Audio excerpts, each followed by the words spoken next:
Welcome to Madasaling Pinoy, your prayer partner. Ngayon po ay Lunes sa unang linggo ng 40 araw na paghahanda. Ang mabuting balita ng Panginoon ayon kay San Mateo. Noong panahong iyon, sinabi ni Jesus sa kanyang mga alagad, "Darating ang anak ng tao bilang hari, kasama ang lahat ng anghel, at luluklok sa kanyang maringal na trono. Sa panahong iyon, matitipon sa harapan niya ang lahat ng tao. Sila'y pagbubukod-bukurin niya, tulad ng ginagawa ng pastol sa mga tupa at mga kambing.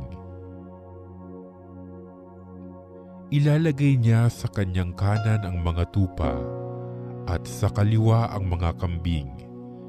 At sasabihin ng hari sa mga nasa kanan, 'Hali kayo, mga pinagpala ng aking ama.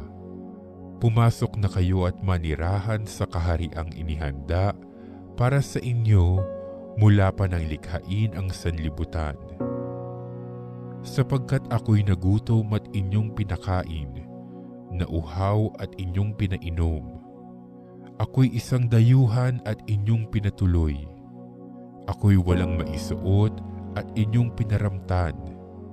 Nagkasakit at inyong dinalaw. Ako'y nabilanggo at inyong pinuntahan."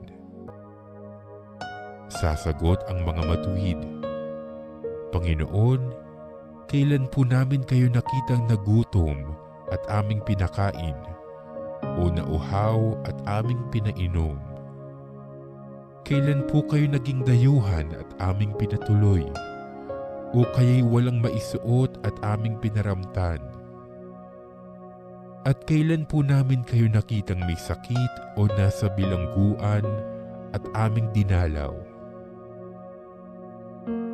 Sasabihin ng hari, "Sinasabi ko sa inyo, nang gawin ninyo ito sa pinakahamak sa mga kapatid kong ito ay sa akin ninyo ginawa."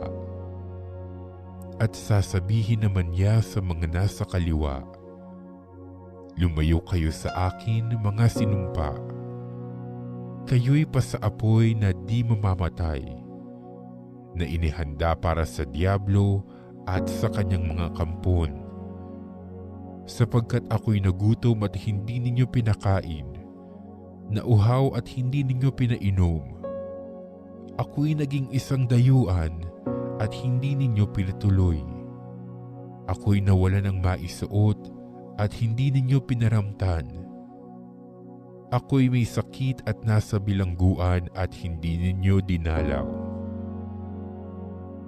At sasagutin sila, "Panginoon, kailan po namin kayo nakitang nagutom, nauhaw, naging dayuhan, nawala ng maisuot, may sakit, o nasa bilangguan at hindi namin kayo pinaglingkuran?" At sasabihin sa kanila ng hari, "Sinasabi ko sa inyo, nang pagkaitan ninyo ng tulong ang pinakahamak sa mga ito, ako ang inyong pinagkaitan.